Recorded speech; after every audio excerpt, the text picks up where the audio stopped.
Assalamu alaikum wa rahmatullahi wa barakatuh. Blessings to all of you. So very welcome to Inner Craft. And before we start, let's close our eyes just for a minute. Yeah.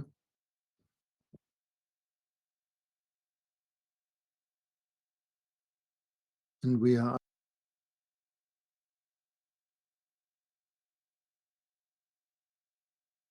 Assalamu alaikum wa rahmatullahi wa barakatuh. Blessings to all of you. So very welcome to Inner Craft.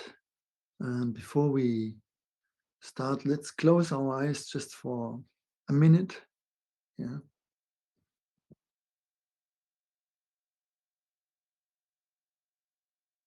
And we are asking the presence of our ancestors to be with us. And our masters, if you don't have one, you can rent for this session one of mine. And we are saying thanks to our parents.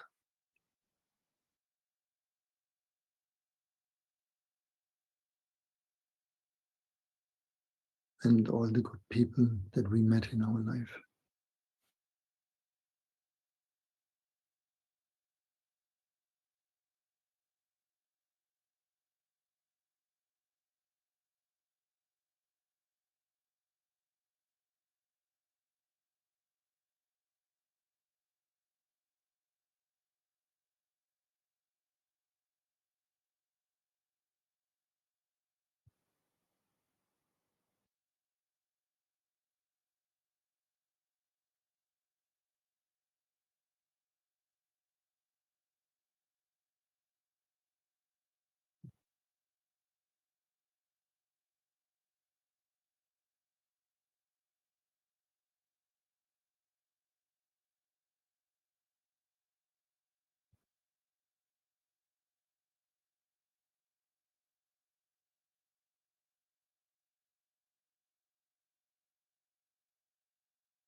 Okay, please open your eyes.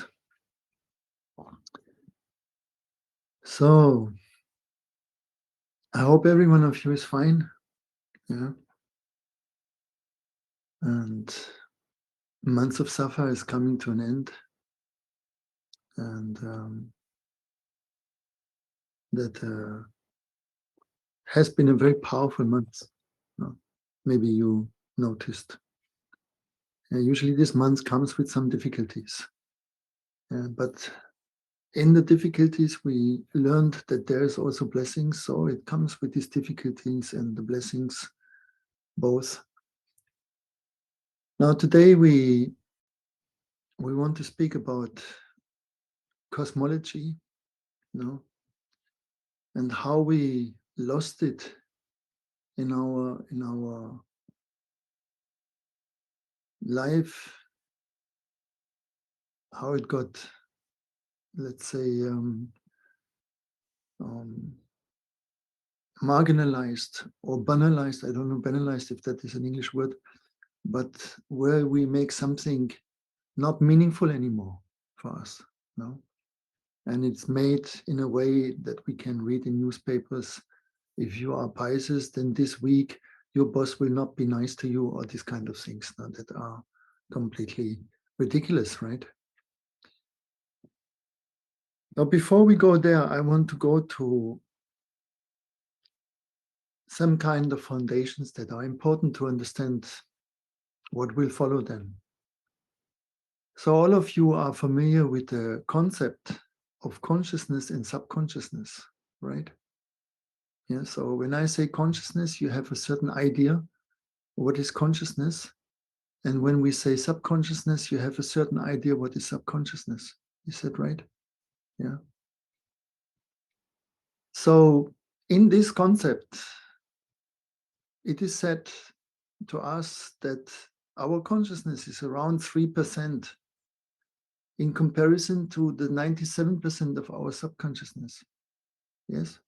Did you hear that? Maybe you heard 5% and 95% subconsciousness, but we don't want to go on the numbers too crazy. It is never much more than 3 or 5 or maximum maybe 10%. Okay? Yes? Did you hear that? Okay. Now I want to give you kind of other comparison, and this is speed, time, and length. So imagine you make consciously a step of 30 centimeters. That would be approximately one step, yes? Then consciously, then your subconscious has made a step of 22 kilometers. That is a relationship, yeah? So, and that explains that we have a lot of intentions consciously. For example, we want not to get angry anymore. Yes. Many of you, inshallah, have this intention, no? Or you want to get up in the morning. All these noble intentions, and you can hold them 1 day, 2 days, third day, already you fall down. Yes. And that is because this 3% fight the 97% who do not support that. Yeah. Your consciousness says, I want to get up, but your subconsciousness says, no, it's not going to happen. Yeah. I'm tired. I need my sleep. This is a crazy program. You know, what is that? Yeah. And after 3 days, if you're not really into it, if your subconsciousness is not into it, yeah, that is a very important point, you will never win that battle. Yeah. Okay. It's the same like your consciousness says, I want peace in my life. But your subconsciousness is completely on the war program. Yeah. And so what we manifest, the 97%, what we manifest globally also, because it's with everyone the same more or less, except the 3% yeah, that have not that program. All the others, 97% have it. And that's why what you see is a constant situation of trouble in our world, right? Because what we want, what we truly want, that's what is going to manifest. Yeah. Now, the idea is always that you want to somehow convince, the consciousness wants to convince the unconscious, the subconscious, to follow it, right? And how much success you had in this up to now? 3%. Yeah. And that will never change. Yeah. And this is the reason why most people talk in their head constantly with themselves. And the subconsciousness is also represented by the other, yeah, any other, yeah, our partners, our parents, whatever, whoever is the other, yeah. And to them, again, the 3% want to explain, yeah, themselves. And how much does the other understand from it? 3% maximum, yeah. But usually it's less, yeah. So then you feel frustrated. You say the other doesn't understand me. Yeah, the other does not listen, does not comprehend nothing. Yeah, because he just follows you with 3%. Yeah. And you yourself also don't understand yourself really. That's why you cannot come in a constant peace, because 3% want the peace and maybe feel peace, and the 97%, they don't feel it. Yeah. They are all the time against you. Yes. And it never comes to you, this idea that maybe I should change position, because truly you don't know what is really subconscious, what not. You can have an idea, for example, when you dream, no? Then our conscious mind is asleep. yes. But our unconscious mind, which we also have, we come later to it, that is fully active. Yeah. And so you can have in dreams things that you see, that you experience, that you may understand also. And you're completely surprised what comes up in the dream. No, of course, often it is also a confused.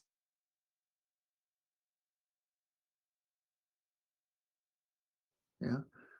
And let's say even it is clear, but you, the conscious point in you or the conscious part in you cannot interpret it right. Yeah. So sometimes you dream things that you say, huh, what is that now? Yeah. And you start to speculate again, and you start to try again to explain from the consciousness to the subconsciousness what actually your dream might have meant. No? But there is no security in that, is it or not? Yeah. This is why it's called dream interpretation. There are many interpretations. Some will tell you this one, the other one tells you this thing. If you ask Freud, for example, what is the meaning if I see a snake? He says it's sexual. Yeah. What is the meaning if you hear a bell ringing in the dream? Is sexual. You cannot find almost any dream where he will not tell you it is sexual. Yeah. Right. And if you look at it, what is your consciousness filled when you, especially when you're young, you can say Freud was completely right. It's all sexual. Yeah. There's a lot of sexual there.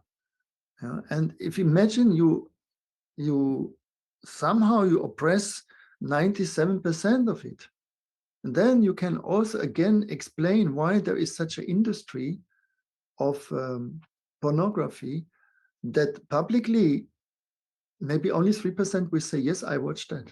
And 97% they will say, no, no, never, never, ever I am going to those sites. Is it or not? Yeah. So it comes out, yeah, it pops up in us. Wars happen. We scream with our beloved ones. No? Is that the consciousness that screams? No, that's the subconscious that wants to communicate. No? And cannot. So it screams and freaks out and does all kinds of things. And when you calm down, you say, sometimes you say, it wasn't me. No? And it's true, it was not your conscious me, it was your subconscious me. Yeah. And so it can happen that you are a peaceful person all your life, and suddenly you take the gun and you shoot your neighbor. Yeah. And you can't recognize your own self. Yeah. But everything you do with subconsciousness, it is completely powerful. No? And now imagine we would find a way to turn the relationship around. We can work with 97% power. Yeah. And just the 3%, we may miss it. Yeah. Your life becomes a rocket, right?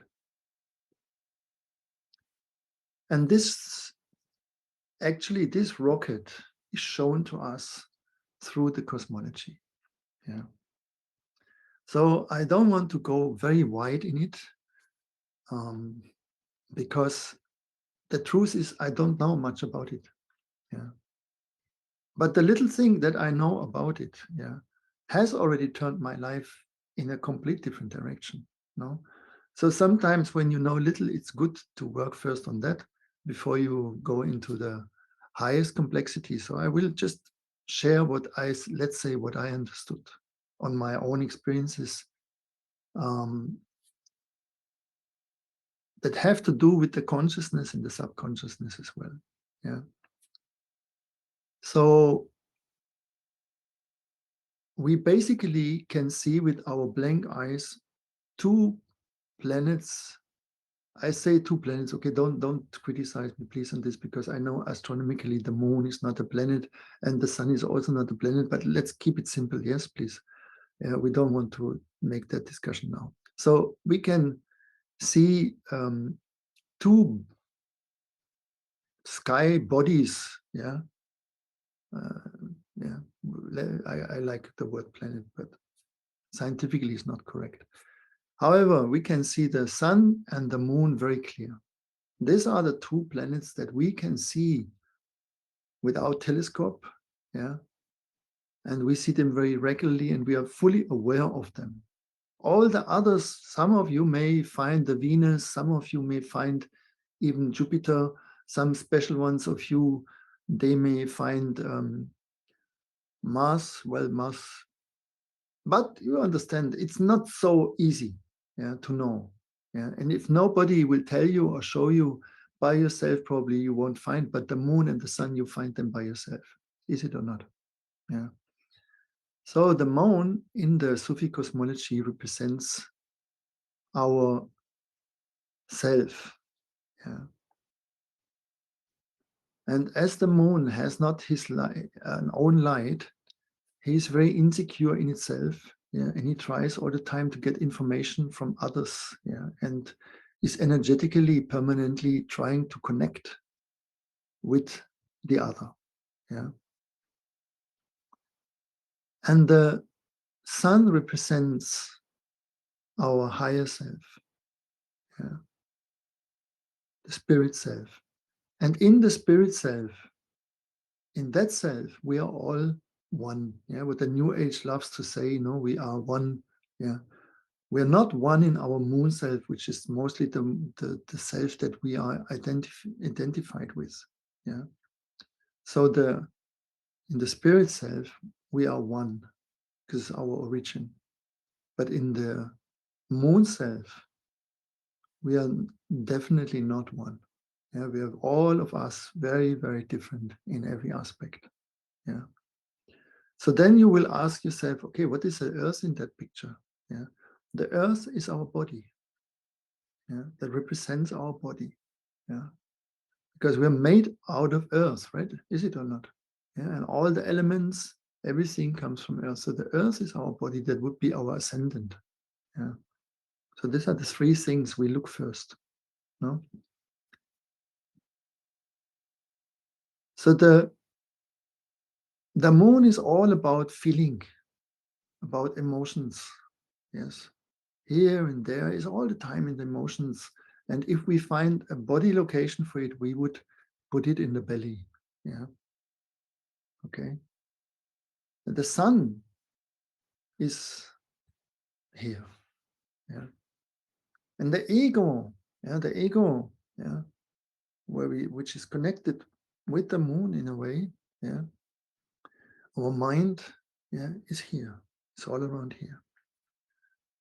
So when the mind, which is represented by Mercury, but it's not so important now, that is that conscious 3% mind that says to you clearly, I know this, I know that, I know here, I know there. And you have all the informations and you can categorize them, you can structurize them. You have this analytical um, ability and so on and so on.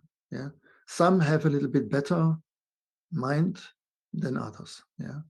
Not everyone is a big categorizer, not everyone is a scientist, not everyone is a mathematician, and so on and so on. Yeah. But basically, we all have this analytical mind that likes to separate everything from each other and is in a kind emotionless. Yeah.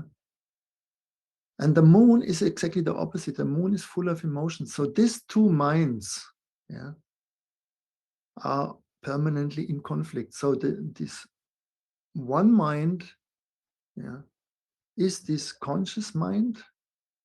Yeah, and that's why you think all the time you're conscious, no? Because you have this 3% that is conscious. No? And the other is this unconscious mind that interferes permanently with the conscious one. Yeah, that says you have one thought. Yeah, the thought is very clear. Um, for example, you look at your relationship, yeah, and you say to yourself, it's definitely time to separate. Yeah, it's not working. Okay. Yeah, you have it clear, you have all the proofs, you have all the arguments because of this and this and this and this cannot be. Yeah. But the moon, yeah, can say the opposite, right? The whole subconscious, all these emotions, all what is under the water says you no, no, no, no. Yeah.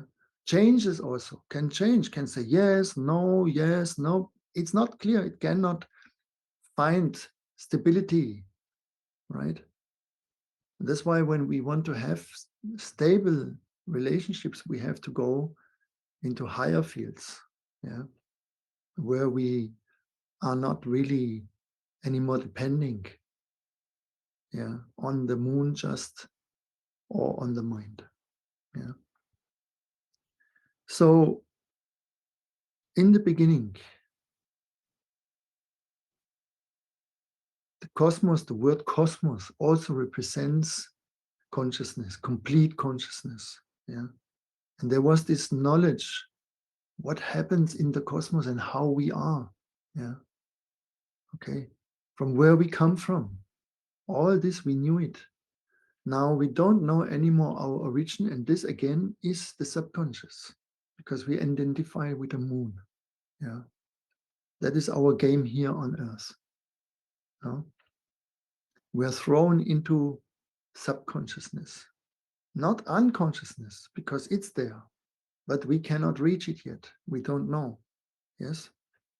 And so we have an origin, and in the Sufi cosmology we say that was another star, yeah, because earth has a certain age, but it is much younger than ourselves, and because our creation of our soul started with the creation of the universe itself, yeah. So earth, they say, is around 5 billion years old, but ourselves are much older, and this is the reason why you also hear that in the new age there we are, some people come from Pleiades, or some people come from God knows where, you know, yeah. And there is a truth, but of course they don't know really, yeah. If you ask them, because Pleiades, you know, is not one star, yeah. There are thousands and hundred thousands of stars, yeah, that can mean anything. This is like you say you come from the Milky Way, yeah. I mean, what, you know, yeah. This is, if I tell you my address is London, yeah. Good luck. You know, you find yourself, yeah, in London, okay? Therefore, it is a kind of useless information unless you know exactly where it is. Yeah. Because big cities, even they are big cities, that's the only thing they have in common. They have the size, no? But London is very different than Istanbul, for example. Yeah. Istanbul is very different than Amsterdam. You cannot compare them. Yeah. Calcutta is again different than Los Angeles. Right? So if you know one big city, doesn't mean anything. You know that city, but doesn't mean you know any other. Huh? They are not the same. Yeah.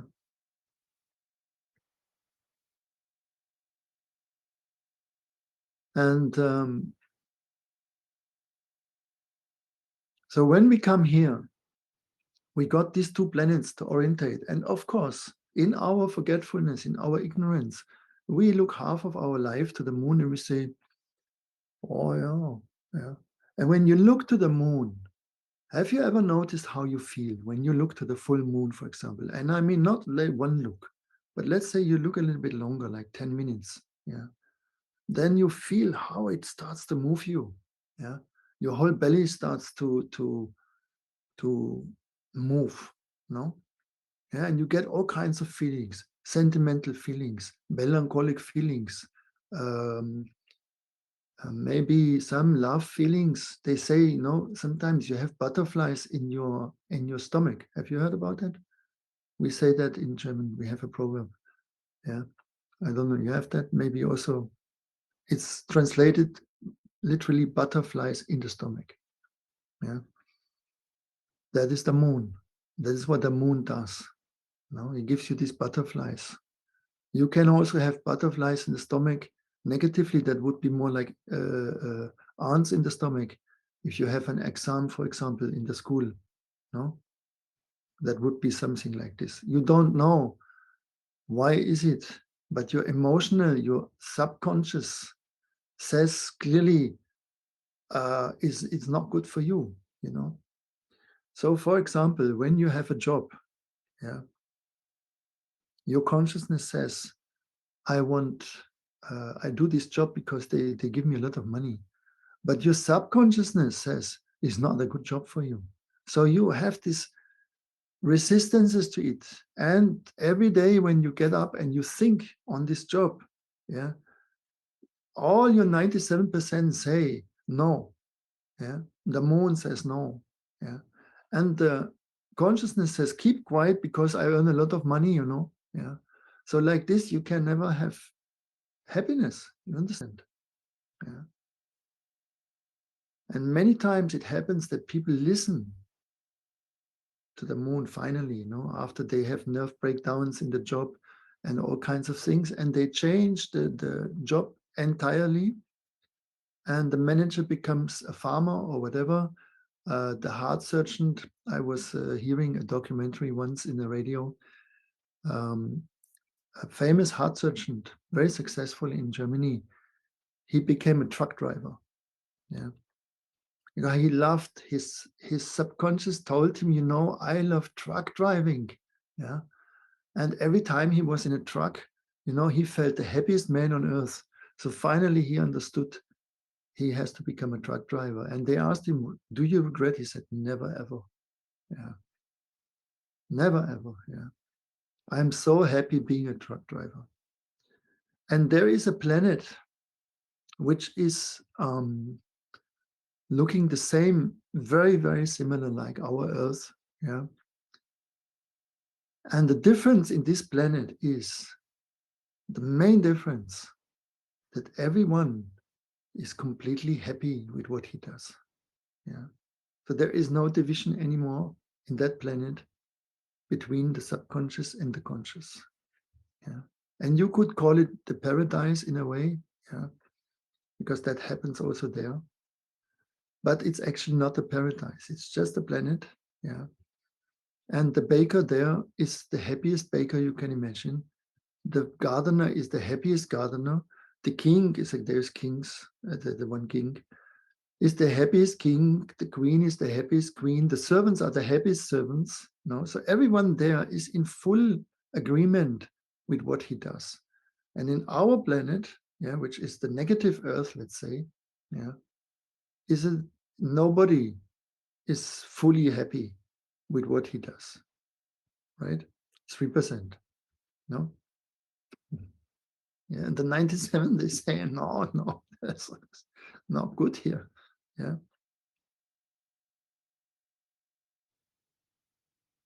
So they come every day to us, these planets, these two planets, and they say, understand, try to understand. Yeah. And the moon is very fast. It's the fastest, no? It takes 1 month. That is the moon. It has this title, no? That it is the month, it's the moon, right? And we distinguish 12 moons. Why is it 12 moons? Because the sun, yeah, the sun takes 12 years to circle around its center. Yeah. And therefore we have a sun year also, and we have a moon year. Yeah. But they are not, they have to be, they are dynamic, and the moon is a little faster. Yeah. So we are missing 10 days usually. This the discrepancy between the sun year and the moon year. No? And in the religious world, I don't know anyone where it is not like this. They follow the moon year because that's our self. Yeah. But and why do they follow the moon year? Because this is the 97%. Yeah. The 3% is the sun. Yeah. Where we are conscious, where we have a kind of enlightenment. This is why you feel that. You feel often you have a kind of enlightenment, right? You feel that you know things, but you have not them connected.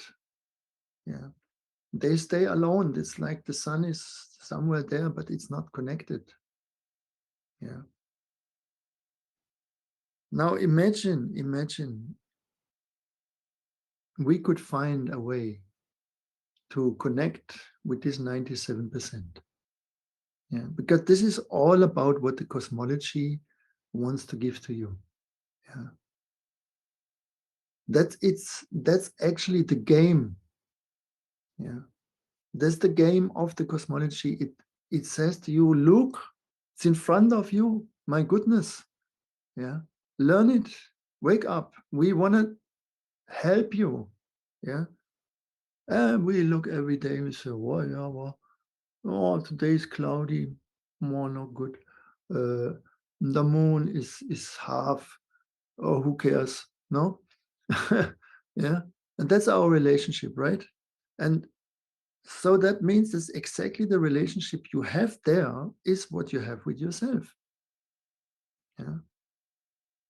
It's not that you don't have any relationship, but you have almost no relationship. Yeah. And when you start to get interested in this relationship with the 97%, you find all kinds of things, and most of it is all painful.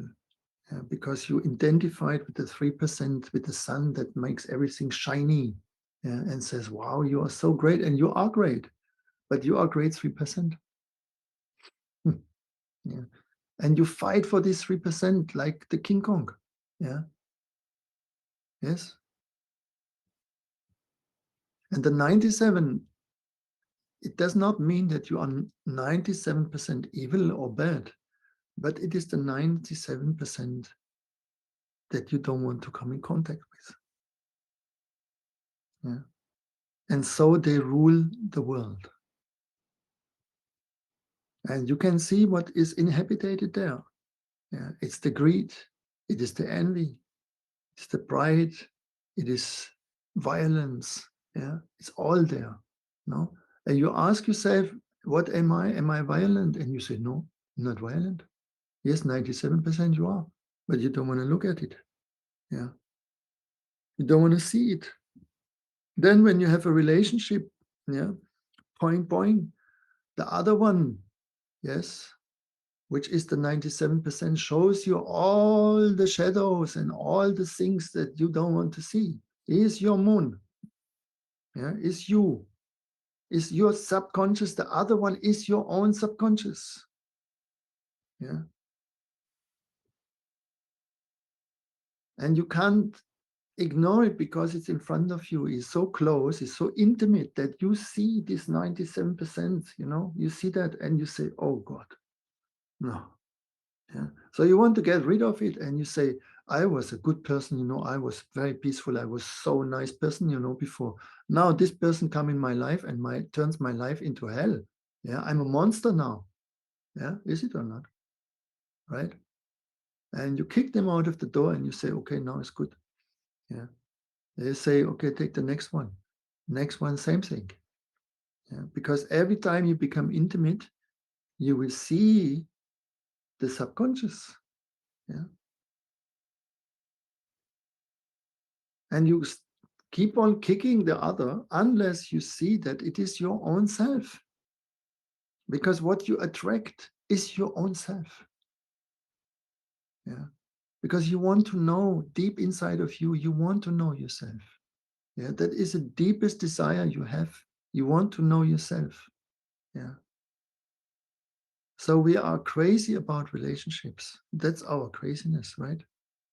There's only a few people that don't really need anybody. Yeah. But 97% minimum, they need another person. Yes. Right? If they say to you, we offer you 1 billion, but you stay alone all your life, you'd never see anybody anymore. Yeah. Would you take it? No. That would not be attractive to you, right? Yeah. So this is how crazy you are. You're crazy for money, but that craziness is even higher. Yeah. You need others. And the moon needs others one way or the other. So the moon needs also the mother. Yeah, first of all. Yeah. That's why the moon is the mother also. Yeah.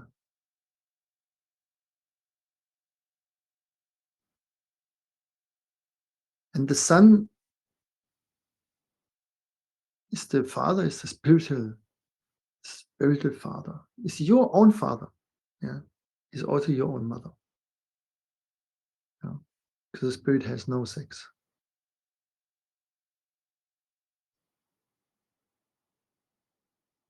So there is a whole moon psychology, and Mohideen Ibn Arabi, he was dedicating, very important word, we come to it soon, dedicating himself to develop a moon psychology, a moon cosmology.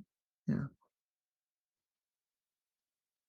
And like everything in the world of Mohideen Ibn Arabi, it is not easy to decipher it, because you can only understand it if you have reached yourself to certain points.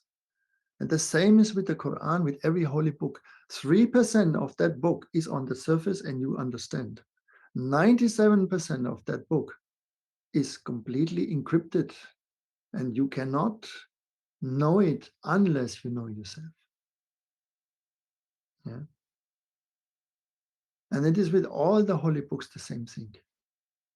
Yeah. So on the 3%, already they give us the information. They say, look, you are not a peaceful being. Yeah.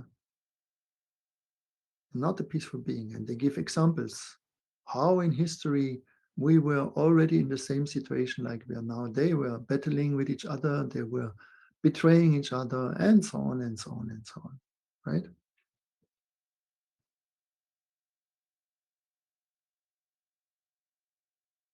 And we're coming to this point of distinction, also cyclic. There had been civilizations in front of us. Yeah, Atlantis, you heard about Atlantis, no? And Atlantis is always mystified. This was like the perfect humanity. No, they were exactly like us. They did also the same things. So finally, they did genetic experiments. Yeah, and they created hybrids, and they created all kinds of beings that they shouldn't have done it. And it came over them. Yeah. So we are again on a cross point, and we shall see if we manage that transition this time to come to the fourth dimension. And fourth dimension doesn't mean you go and change the physical dimension, okay? But the fourth dimension means your conscious ability is increased drastically, and you can maintain peace, yeah, longer than 1 minute. Yeah, there's a difference between the fourth dimension and the third dimension. Fourth dimension, as we said, this is this other world that is a copy of our world, but is hidden. Yeah. And there, everyone is in peace there. Yeah. And you can call it the paradise. Yeah. It might be the paradise, yeah, or call it the paradise. Yes.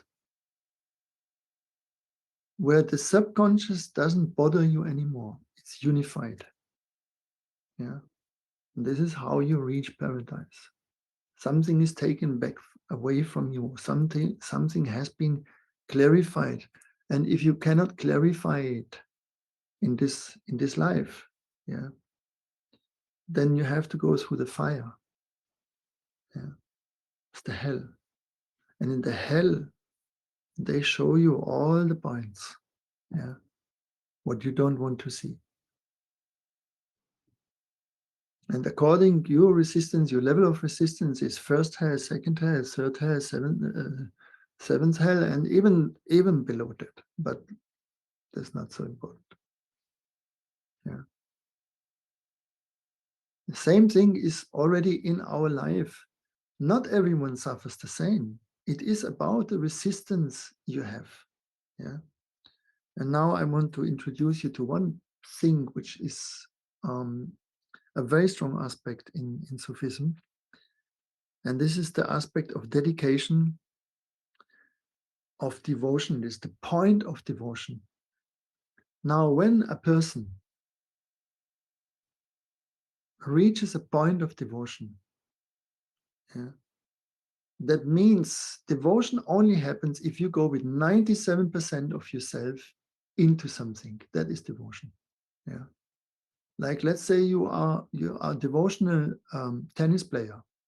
Now look what the professional tennis player do. You can almost think that they were born with the racket in the hand. No. Yeah. They play and play and play and play and play day in, day out. Yeah. Every day hours. Right? Chess players, same thing. Average chess player has to train every day around 8 hours if he wants to belong to an elite. Yeah. And you can only do that if you have a complete cuckoo-ness with chess. Yeah. If you don't have that, you cannot devote yourself to it. The same is with the cosmology, same thing. If you're not completely cuckoo about it, you will not devote yourself to it because it's so complex, it's so incredibly rich. Or mathematics, physics, any matter that you want to be good in it, you have to devote in it. Yeah. Right? So you must look in your life. What is the point of devotion for you? Yeah. What has the greatest energy in you? And if it shifts, if it starts to shift to the point of knowing yourself, yeah, if that becomes your devotional point, then something magic happens. Yeah. And the magic that happens is that you can be a very bad character. You can have a very bad habits and very bad personality, but through your devotion, you will burn it through. Yeah. You will burn it through. And the devotion, even God cannot resist.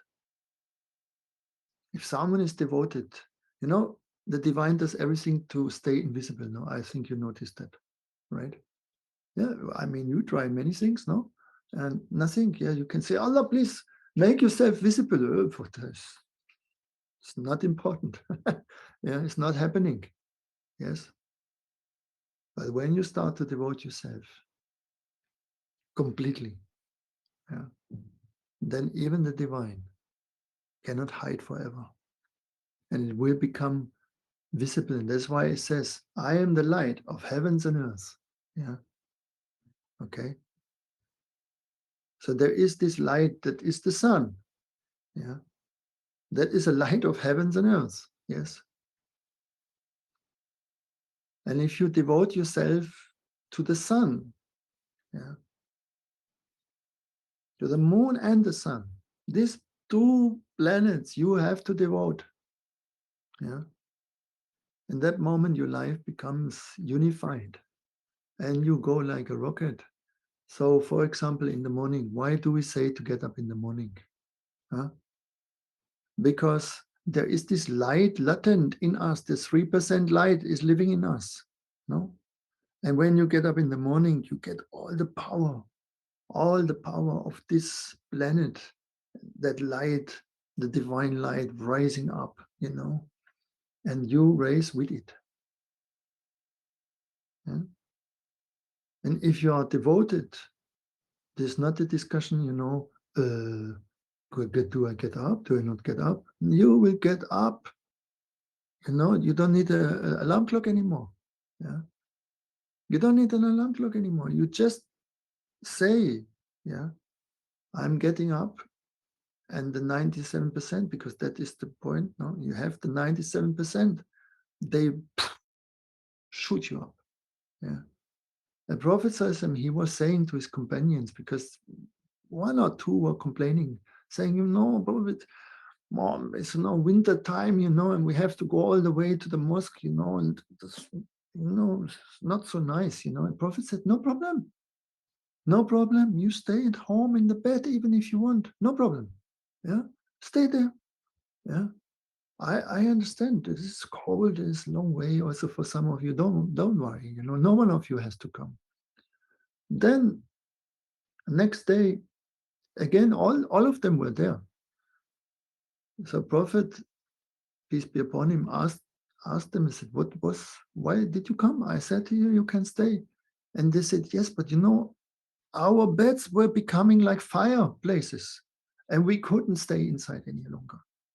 And we had to get up, right? That is devotion. Yeah. When 97% in your life agree of what you want to do, yeah, you go like a rocket. That's the rocket. Yeah. 3% is you sit in the rocket and you look left and right and you say, oh, nothing happens here. Yeah. It's good view. Yeah. You get a lot of information because you can look all around in the rocket. Yeah. This is the tower, no? That's why we like towers. Yeah. We like to see around, but we don't get it. Therefore, the professor said, don't go in the towers. This is a deviation. Yeah. That's a deviation. Don't do it. What did we do? Especially our beloved brothers. Yeah. They make a competition who makes the highest tower in the world. Yeah. And everyone, I don't know if any one of you lives in a very high skyscraper. Yeah. But if you live in 100th floor, for example, there is skyscrapers have 100 floor. You go mad up there. It is such a strange feeling. Yeah. Every time they brought me up to such places, I had only one thought, to come quickly down as possible. Yeah. Honestly, it was so absolutely unbearable for me there. Yeah. No money in the world would make me to live in the 100th floor, that you lose your mind up there. So beside the other effect, which maybe you never heard that again before, is that these buildings, they hurt the surface of the earth. Yeah, they crack the skin of the earth, the crust. Heard that? Yeah. And this is one of the reasons why we have tectonic changes also. Yeah. These buildings are too heavy. Yeah. Our cities are too heavy. Yeah. The earth can't carry that.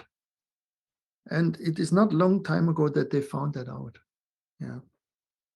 Yeah. There's something maybe you have never heard before. Yeah. So in the moment you find devotion, let's say you want to play the piano, yeah, and you have this devotion for the piano, you will reach. Yeah. There is this Chinese man or Korean man, I'm not sure, Ilang. Yeah. He is definitely talented. Yeah. But he practices every day 8 hours. 8 hours. Yeah. And when you see him playing, you think it's magic. Yeah. You see his hands walking over the piano. It's not human anymore. Yeah. All right. And you can only do that if you are on the devotional point. Otherwise, if you do something which is not like that, you have thousands of resistances and you can go not really much further than 30 centimeters a day. Yeah. Even a turtle can do more than 30 centimeters. Yeah.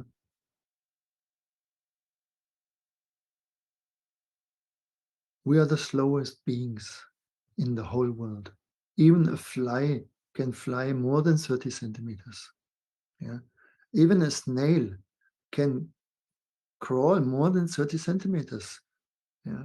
I don't think if there is any being in the world that cannot do more than that.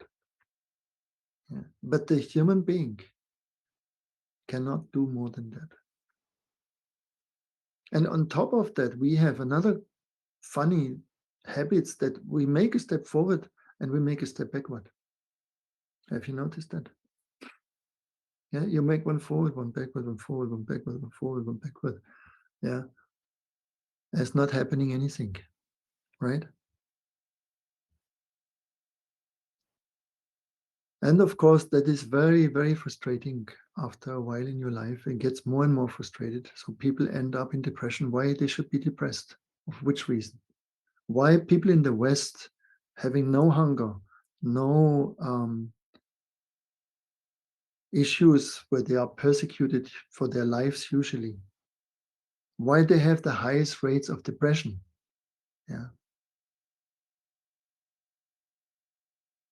because they become the more conscious about this frustrating mechanism that they make a step and they make it backward, forward, and nothing moves at the end, right?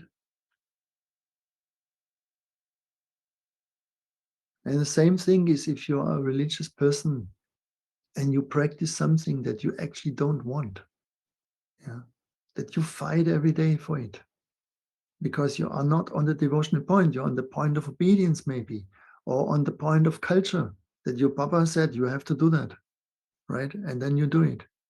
But you are not really fully into it. Yes?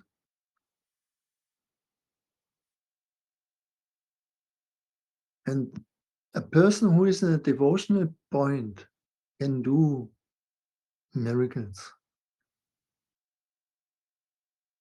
Look, Amma, yeah, Ammaji. She is on the devotional point. So she sings hours and hours and hours every day, and she hugs hours and hours and hours every day. Yeah. And you ask yourself, when does that woman has to go to the bathroom? You know, she even forgets to go to the bathroom. Yeah, right. And then that is what happens. And when you the devotional point can appear in many things. It doesn't have to do only in the spirituality. You can become, for example, a devotional cook. Yeah, I met one like that. Yeah, he wanted to cook. When the moment he was young, he was an Englishman. He's an Englishman, he's still alive. And he told me already in the age of 10, it was so strong in him to become a cook. Yeah. And when he said to his father, Father, I want to become a cook, his father freaked out and he said, what do you think? I save all my money for you to have a higher education. Yeah. And you tell me you want to become a cook. Yeah. You will become a lawyer or an engineer. Yeah. That is why I'm working, so that you can have the university and you go there. Right. But the result was that the boy, when he was 16 years old, he ran away from home because he was completely obsessed by the thought, by the wish to become a cook. The end of that story is that he became the world champion of cooks. There's world championships in cooking. Have you heard that? Yeah. He became one of them. And today he cooks in a luxury resort in Bali, which is probably one of 10 spots in the whole world that you can find such a kind of luxury.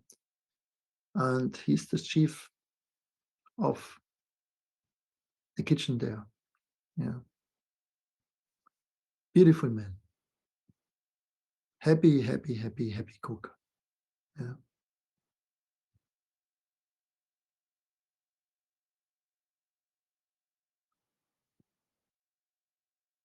So many people want to become rich, right? But actually, what you want to become first is happy. Yeah. And for this, you need the 97%. Yeah. If you are just rich but not happy, what is the point? Yeah. What is the point? You have all the money and you're not happy. If you are just happy but not rich, maybe that's okay. That is all right. But the ideal would be happy and rich, isn't it? Yeah. That would be the ideal. And this is what the cosmology teaches you. Yeah. This is what the divine says in so many ways, yeah, that existence is generous. But you have to do the work. You have to wake up. You have to devote. You have to surrender. That's why surrendering, yeah, which is Islam means surrender, right? Is the king path. Yeah. That is when you stop fighting with your subconsciousness. That is surrendering. Yeah. Okay. And so physically we imitate a cycle of 7 movements where we imitate to bring our mind down to earth, yes, to come up, to sit, to come down again, and so on, where we stand, yeah, where we listen, no, yeah. All this is, all these passages of the 7 movements represent the 7 planets who are our masters in the sky. Yeah. Because at the end of the day, you need to understand the earth is a spaceship. Yeah, it's one of the masters that move around in circles. Yeah. It's not a complete circle, it's more elliptic, but this doesn't matter now. Yeah. It moves around in this elliptic uh, circumambulations. No? Yes. So everything in our life is cyclic. You understand those cycles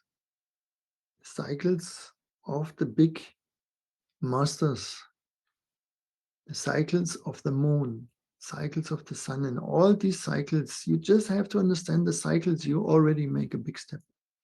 Yeah, because they give you information. Yeah, in the old times, they knew it. They knew all these things and they respected these masters. Yeah. And when you start to know about it, you will respect them because you will understand how they govern our life. Yeah. So powerful. Yeah. It is threatening how powerful it is. Yeah. It gives you shivers. No?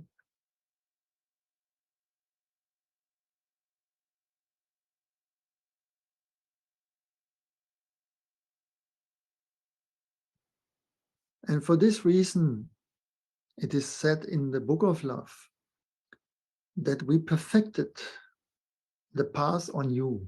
Yeah, we perfected the path, they said. We perfected the deen because they work. The central part of Sufism is devotion. Yeah.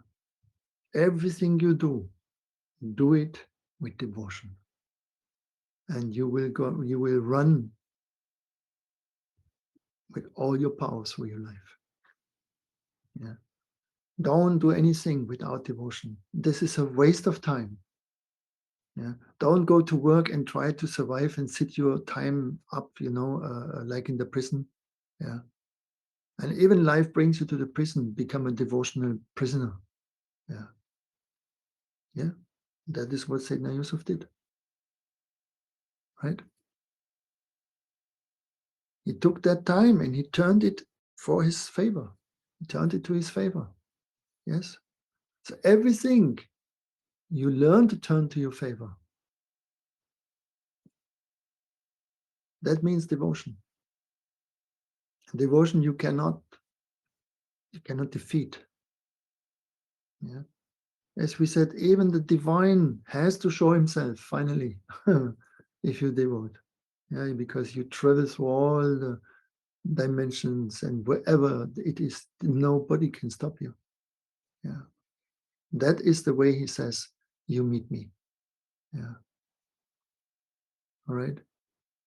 And we're not saying this is the only way, but it is very supreme. Yeah. It's clear. Yeah. So stop bashing on others, because means you bash on your own self. They are your own subconscious. Yeah. But you should try to understand the other. And the more you understand another, the more you understand yourself. That is the whole secret of marriage. Yeah. Yes. As long as you have this devotion to each other, that you say, I want to honor, first of all, honor, right? Of course, devotion is honoring first. Yeah. Deep honoring. Yeah. Yeah, we honor.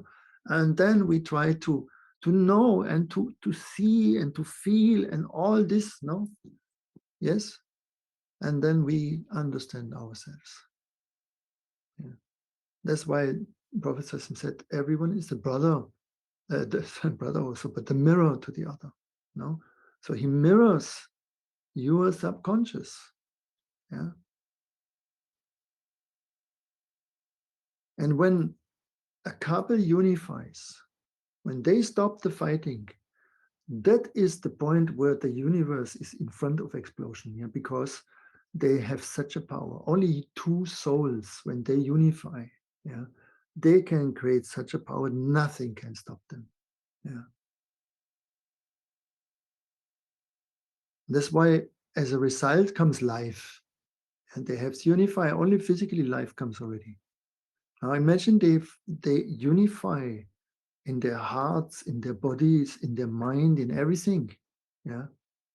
What they can create. Yeah.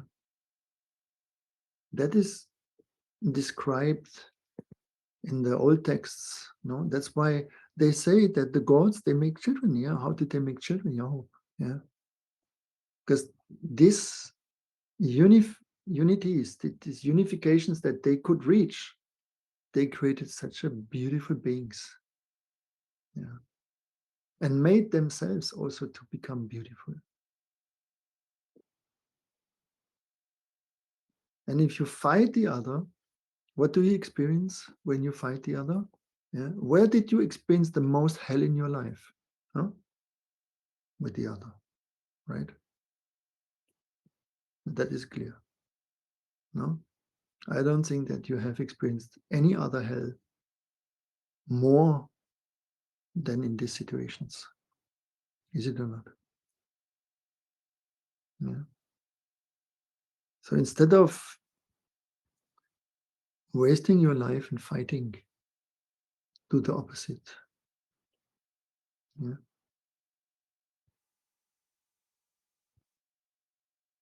I hope this gave you a little enlightening about what it means to really connect with these planetary bodies. And these were just not even, it has no number, because it was nothing what I said now. Yeah. Because we talk about the cosmos, right? And the cosmos is infinite. So this knowledge is literally kind of infinite knowledge. Yeah. And it carries you on and on and on and on. Yeah. Because first of all, we are cosmic beings. That is our origin. Yeah. Try to remember that. And heaven opens to you. Yes? Good. So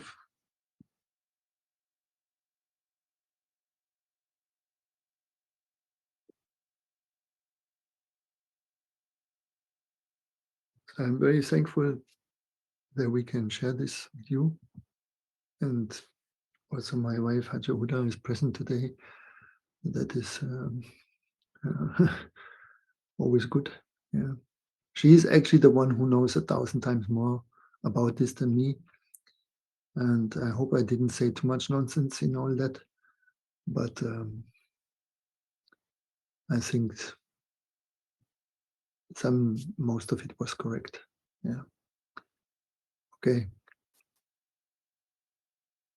So have a wonderful evening, wonderful night, and be happy people, yeah, as much as you can. Happiness will come to you if you devote. That is that simple. Yeah. And when you fall in love with the divine, yeah, then nothing is any longer a problem. Okay. Yeah. Because this is what you want, the deepest. Yeah. That is our deepest wish, is to meet ourselves.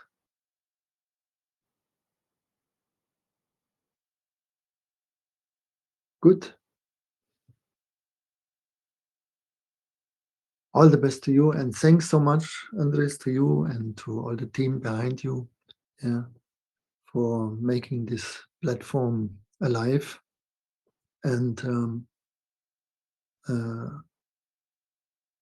it has already paid off for you, Andres, because you make many people happy. Yeah, you give a lot of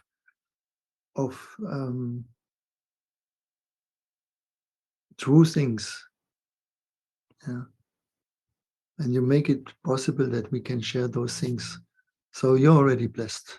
Yeah, and inshallah, that blessing will come also economically in your life. But don't lose the passion. Yes, don't lose. And many, many good things come in your life because of that. All right. Thank you, Jake. Thanks. And thank you for making it possible, and everybody in this call as well. Yes. So much love to all of you, and see you soon, inshallah. Good. Okay. Assalamu alaikum wa rahmatullahi wa barakatuhu. Thank you. Thank you, Jake. Until Thank next you. time. Yes.